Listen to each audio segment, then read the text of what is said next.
Diperbanyak aja jalurnya di Jakarta ini supaya kita pesepeda lebih gemar bersepeda untuk berangkat ke kantor maupun aktivitas sehari-hari. Kita segerakan sebelum akhir tahun 2019 itu semuanya harus sudah memiliki tempat parkir sepeda dan dibangun tempat parkir sepeda yang cukup.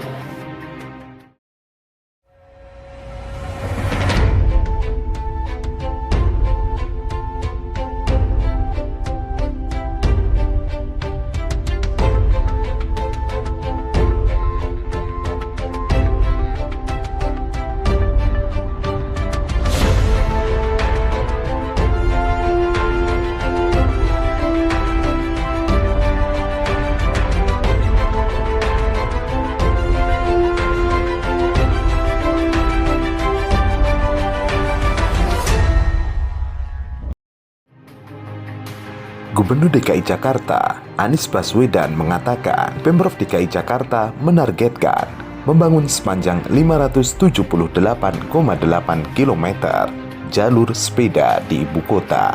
Ia menuturkan, jalan yang akan rampung pada tahun 2030 akan memulai pembangunan di tahun 2021 yang ditargetkan terbangun 101,2 km.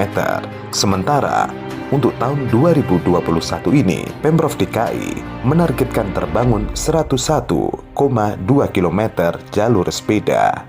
Ia menjelaskan, 101,2 km tersebut terdiri dari 34,1 km jalur sepeda terproteksi dan 67,1 km tidak terproteksi atau sharing dengan pengguna jalan lainnya. Anies Baswedan menargetkan akhir Maret 2021 pembangunan jalur sepeda sepanjang 11,2 km dan lebar 2 meter rampung. Jalur sepeda juga akan dilengkapi dengan fasilitas bike rack sebagai rest area pesepeda. Ia berharap jalur sepeda dapat meningkatkan minat dan kenyamanan warga Jakarta untuk bersepeda. Khusus Sabtu Minggu, direncanakan akan ada jalur sepeda temporer tambahan selain yang permanen. Memang, Pemprov DKI Jakarta tengah membangun jalur sepeda permanen di Jalan Sudirman Tamrin. Saat ini, proyek tersebut telah memasuki proses konstruksi. Pembangunan jalur sepeda permanen itu ditargetkan selesai pada Maret 2021 mendatang. Proyek tersebut menelan anggaran sekitar 30 miliar.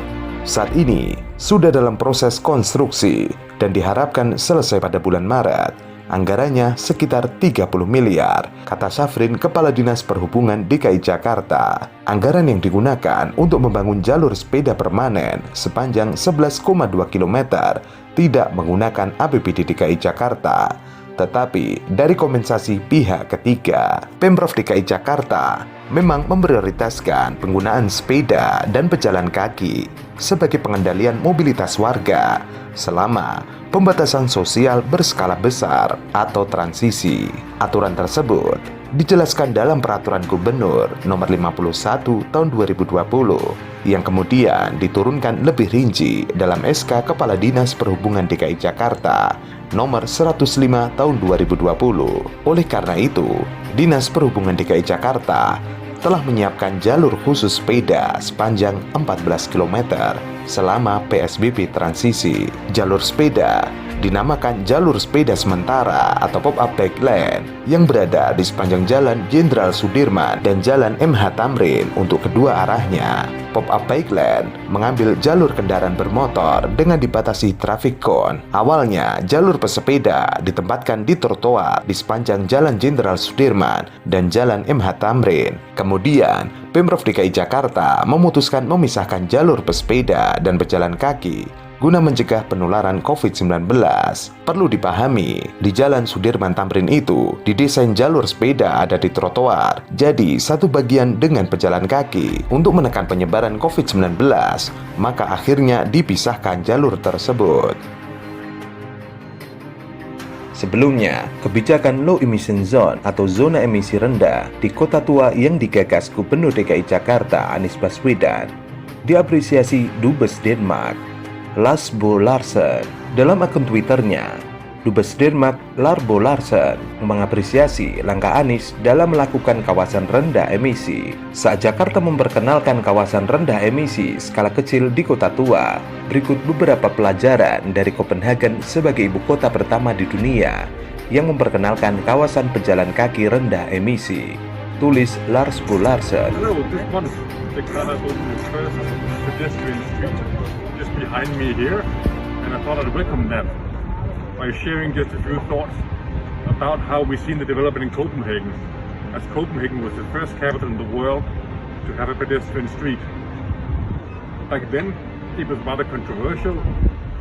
The architect had to be protected by the police when they opened. Dalam video yang diunggah Larbo Larsen, dirinya menyatakan Jakarta baru saja menerapkan kawasan khusus pejalan kaki di area kota tua. Saya menyambut baik inisiatif ini. Saya berbagi cerita pertama kali kawasan serupa dibangun di kota Copenhagen, Denmark. Karena Copenhagen merupakan ibu kota pertama di dunia yang membangun jalur khusus pejalan kaki. Ide kawasan pejalan kaki saat itu dianggap kontroversial. Bahkan, arsitek perancangnya harus mendapatkan pengawalan khusus dari polisi saat pejalan kaki resmi dibuka. Seperti yang baru saja dilakukan di kota tua. Tapi sekarang 9 dari 10 warga Copenhagen justru ingin area pejalan kaki diperbanyak karena perubahan persepsi menurut saya terjadi dalam beberapa tahap. Fase pertama adalah pemilik toko di area tersebut melihat bahwa adanya jalur pejalan kaki ternyata membuat area tersebut ramai dikunjungi oleh konsumen.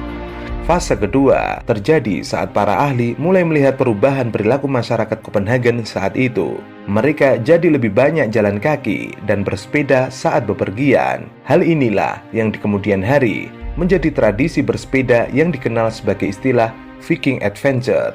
Fase ketiga, lanjut Lars Bo Larsen, yang juga dialami di Jakarta, adalah tantangan perubahan iklim global yang dihadapi. Kawasan seperti ini akan menurunkan tingkat emisi karbon, sehingga masyarakat dapat ikut berkontribusi dalam memecahkan masalah iklim global dunia. Dan saat ini, kita berada dalam fase keempat yang berkaitan dengan kesehatan. Karena jalan kaki dan bersepeda membuat tubuh sehat dan membuat ibu kota tempat yang lebih sehat bagi semua. Sehingga, dengan warga sehat tentunya, jumlah pasien di rumah sakit juga akan menurun. Saya sangat mendukung pembangunan kawasan pejalan kaki di area kota tua. Saya harap setelah pandemi berakhir, kawasan ini akan menjadi inspirasi gaya hidup baru lebih baik Jakarta.